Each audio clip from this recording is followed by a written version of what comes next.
என் அன்பு குழந்தையே, இன்று என்னுடைய பிள்ளையை காண ஒரு சந்தோஷ செய்தியுடன் வந்திருக்கின்றேன். விரைவில் வந்து இறுதி வரை கேள் தங்கமே. இனி உன் வாழ்வில் மகிழ்ச்சியான செய்திகளையே நீ கேட்கப் போகின்றாய். யாராவது எங்காவது என் மீது நம்பிக்கையுடன் என்னுடைய நாமத்தை உச்சரித்துக் கொண்டு என் எதிரே கைகளை நீட்டினாலே போதும், உடனே அவர்கள் முன்னால் நான் தோன்றுவேன். நீயோ எப்பொழுதும் என்னுடைய நாமத்தையே உச்சரித்துக் கொண்டு என் மீது முழு நம்பிக்கை வைத்து பிரார்த்தனை செய்து கொண்டிருக்கின்றாய். உனக்காக உன்னை காண நான் வராமல் செல்வேனா? பிள்ளையே, தகப்பன் உன்னை காண வரும்போது வெறும் கைகளில் வர முடியுமா? அதனால்தான் உனக்கான அனைத்தையும் சேகரித்துக் கொண்டிருக்கின்றேன். நீ என்னிடம் கேட்ட எல்லாவற்றையும், உன்னுடைய வாழ்விற்கு உனக்கு தேவைப்படும் எல்லாவற்றையும் எடுத்துக்கொண்டுதான் நான் உன்னை சந்திக்க வருவேன். ஆனால் நீயோ அவசரப்பட்டு என்னை மறந்து விட்டீர்களா அப்பா என்று புலம்பிக் கொண்டிருக்கின்றாய். நான் உன்னை மறக்க மாட்டேன் என் குழந்தையே. என்னால் உன்னை மறக்கவும் இயலாது. நீயோ என்னுடைய அனுகிரகத்தை விரும்புகின்றாய், நானோ உன்னுடைய விசுவாசத்தை விரும்புகிறேன். அன்பால் என்னுடைய பாதங்களை நீ இறுக பற்றி கொண்டாய். உன்னுடைய அன்பில் பரவசமடைந்து நான் உன்னை பிடித்து வைத்திருக்கின்றேன்.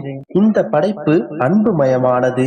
நீயோ அன்பின் வடிவமான என்னுடைய பிள்ளை, என் மனதிற்கு நெருங்கிய பிள்ளை. நீ உனக்கு மிகவும் நெருக்கமானவன் நான். இப்படியே இருந்து விடலாம் என் கண்மணியே. இந்த அன்பை தாண்டி எதையும் எதிர்பார்க்காதே. நானும் அன்பை தாண்டி உன்னிடம் வேறு எதையும் எதிர்பார்ப்பதில்லை. உன்னுடைய பாதங்கள் எப்பொழுது என்னுடைய ஆலயங்களில் பதிந்ததோ அன்றே உன்னுடைய துன்பம் என்கின்ற கதவுகள் மூடப்பட்டு விட்டன. இன்பம் என்கின்ற கதவுகளை நோக்கி நீ மெல்ல மெல்ல அடியெடுத்து வைத்துக் கொண்டிருக்கின்றாய். என்னுடைய வாயிற்கதவில் நீ அடியெடுத்து வைத்ததுமே வசந்த காலத்தில் நீ அடியெடுத்து வைத்து விட்டாய். உன்னுடைய வாழ்வில் நல்லது நடக்கும், உன்னுடைய வாழ்வில் வசந்த காலம் வரும் என்று நான் ஏற்கனவே கூறியிருந்தேன் அல்லவா? அதற்கு ஒரு சில அறிகுறிகளையும் நான் உனக்கு தருவேன் என்று சொன்னேன் அல்லவா? அந்த அறிகுறிகளை நீ அறிந்தாயா? எழுந்திரு என் கண்மணி. நீ சேர வேண்டிய இடத்தை அடைவதற்கு இன்னும் ஒரு சில நாட்களே இருக்கின்றது. என்னுடைய பைசாக்களை நான் உன் கைகளில் பத்திரமாக கொடுத்து விட்டேன். நம்பிக்கை, பொறுமை என்கின்ற நாணயங்களை உன்னுடைய புத்தியிலும் கைகளிலும் நான் பதிய வைத்து விட்டேன். இவை அனைத்தும் உன்னை பாதுகாக்கும். வசந்தமான மாளிகைகளில் வாழ உன்னை நான் செதுக்கிக் கொண்டிருக்கின்றேன். இனி உன்னுடைய வாழ்க்கையில் புதிய அத்தியாயம், புதிய நம்பிக்கை, புதிய உறவுகள், புதிய வேலை, செல்வம் என அனைத்தும் உன்னுடைய வாழ்வில் கொழிக்கும். உன்னுடைய புது வாழ்க்கைக்கான அறிகுறிகளாகத்தான் இந்த வார்த்தைகளை உன்னிடம் நான் சேர்த்திருக்கின்றேன். இப்பொழுது எனது இந்த வார்த்தைகளை நீ முழுமையாக கேட்டிருந்தால் எதற்கும் கவலைப்படாமல் சந்தோஷமாக இரு.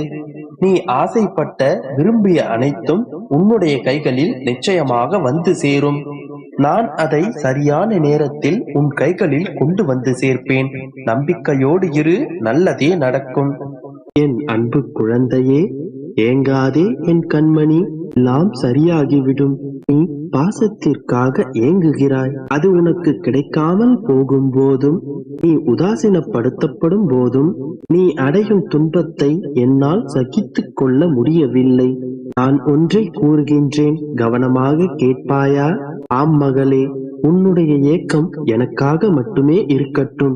உனக்கு திகட்ட திகட்ட அன்பை பொழிய நான் இருக்கின்றேன். என்னுடைய அன்பு மட்டும்தான் உதாசீனப்படுத்தாத அன்பு. உன் மனதை திடமாக வைத்துக்கொள்.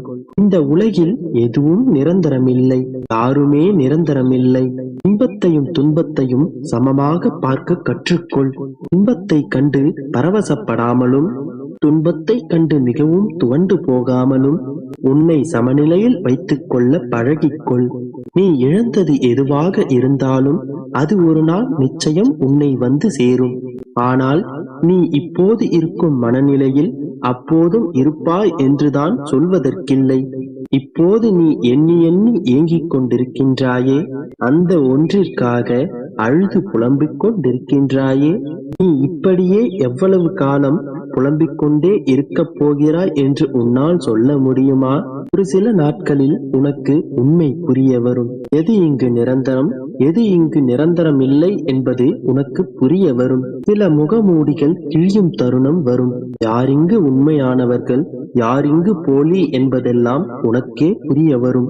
உன் மனநிலையில் அப்போது ஒரு மாற்றம் வரும். அதன் பிறகு நீ அழுது புலம்ப மாட்டாய், கண்ணீர் விட்டு கொண்டு அமர்ந்திருக்க மாட்டாய். எல்லாவற்றையும் ஏற்றுக்கொள்ளும் மனப்பக்குவம் உனக்கு வந்திருக்கும். பக்குவம் வந்த பிறகு உன்னிடம் கண்ணீர் இருக்காது. இந்த காலம் எல்லாவற்றையும் மாற்றிவிடும்.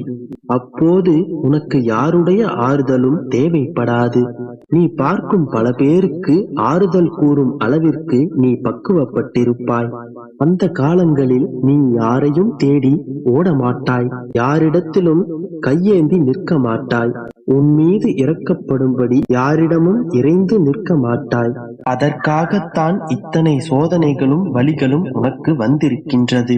அந்த வலிகளை தாண்டி நீ செல்லும் போதுதான் இந்த வாழ்க்கை என்னவென்று உனக்கு புரியும். ஆனால் இப்போது உடைந்து கொண்டிருப்பதை போன்று அப்பொழுது நீ உடைய மாட்டாய். விரைவில் நீ 4 பேருக்கு உதவி செய்யும் அளவிற்கு வளர்ந்து வருவாய். உன்னை தேடி பல பேர் வருவார்கள். இந்த மாற்றங்கள் அனைத்தும் இன்னும் சில நாட்களில் உன்னுள் நடக்கும். வாழ்வின் துன்பத்தின் எல்லைக்கே நீ சென்று விட்டாய், சென்று வந்து விட்டாய்.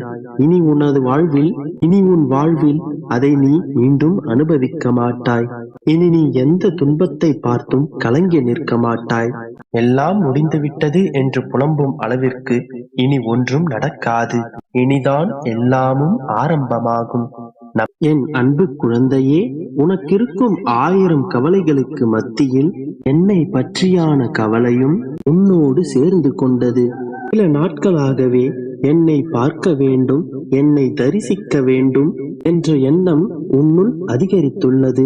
சில நாட்களுக்கு முன்பு கூட என்னை நீ பார்க்க வந்தாய். உனது சூழ்நிலைகளால், உனது மனதில் இருக்கும் தாளாத கவலைகளால் என்னை மனதார தரிசிக்க முடியவில்லை என்று கவலைப்பட்டாய்.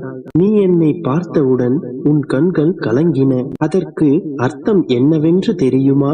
நீ என்னை மனதார நினைத்ததால் தான் உன் கண்ணில் கண்ணீர் ஏற்பட்டது. உன்னுடைய சிந்தனை எப்போதும் என்னை நோக்கி மட்டுமே இருந்தது. பிறகு ஏன் மனதார என் அப்பாவை நான் தரிசிக்க முடியவில்லை என்று கவலைப்படுகின்றாய்? ஒரு சில நாட்களில் என்னை அழவைத்து விட்டீர்கள் அப்பா என்று என் மேல் வருத்தம் கொள்கின்றாய். என் தங்கமே, அழுவதும் சரி, சிரிப்பதும் சரி, ஏற்கனவே உன்னுடைய கர்மா என்னும் வினை பயனால் நடப்பவை. அதனால் தேவையில்லாமல் நீ உன்னை காயப்படுத்திக் கொள்ளாதே. என்னை பார்த்துவிட முடியுமா என்ற உன்னுடைய கேள்விக்கு பதில் தருகிறேன் கேள். நான் எங்கும் எப்போதும் எதிலும் நிறைந்திருக்கின்றேன். உன் புலன்கள் வழியாக நீ எதை உட்கொண்டாலும் அதன் வழியே எழும் உணர்வுகளே உன்னை உணர்விக்கின்றது. உணர்வதுதான் அனைத்துமே. உணர்வுகளை தூண்டும் கருவிகளாகவே மற்ற அனைத்தும் இருக்கின்றது. கண்களால் பார்வை என்று எடுத்துக்கொண்டால், நீ என்னை பார்க்கும் போது உன் கண்கள் வழியே ஒரு உணர்வு ஏற்படுகின்றது. நீ என்னை பார்ப்பதை அது உணர்த்துகின்றது. அதே போலத்தான் கேட்பதும் ருசிப்பதும் நடக்கின்றது. இங்கு உணர்வே பிரதானம். ஊனமானவர்கள் கூட உணர்வுகள் மூலமாகவே மற்றதை உணர்ந்து கொள்கின்றார்கள். உணர்வு என்பது உன்னை மீறிய ஒன்று, உன்னில் பயணிக்கும். அதுவே இறைவன். நீ என்னுடைய உணர்வில் உணர்வது அனைத்தும் நானே. எல்லாவற்றையும் உணர்வால் மட்டுமே அனுபவித்துக் கொண்டிருக்கின்றாய். இந்த உணர்வுகளை எல்லாம் அனுபவிக்க காரணமான அந்த இறைவனையும் அந்த உணர்வுகளால் மட்டுமே உணர முடியும். அப்படித்தான் என் கண்மணி, என்னையும் நீ நிச்சயம் தரிசிக்கலாம். என் தரிசனம் உனக்கு கட்டாயம் கிடைக்கும். ஆனால் என்னை தரிசிக்க உனக்கு கண்கள் தேவையில்லை. உன் உணர்வுகள் என் மீது இருந்தாலே போதும். எங்கும் எதிலும் உன் மனம் நிறைந்து எப்போதும் நான் உன்னுடனே இருப்பேன். அதன் பிறகு நீ எங்கு பார்த்தாலும் எதை பார்த்தாலும் அங்கு நான் இருப்பேன். நான் உன்னோடு இருப்பதை நீ உணர்வாய். நீ என்னிடம் வைக்கும் கேள்விகளுக்கும் பதிலை நானே தருவேன். கேட்பேன். அந்த பதில்களும் உன்னுடைய செவிகளில் கேட்கும்.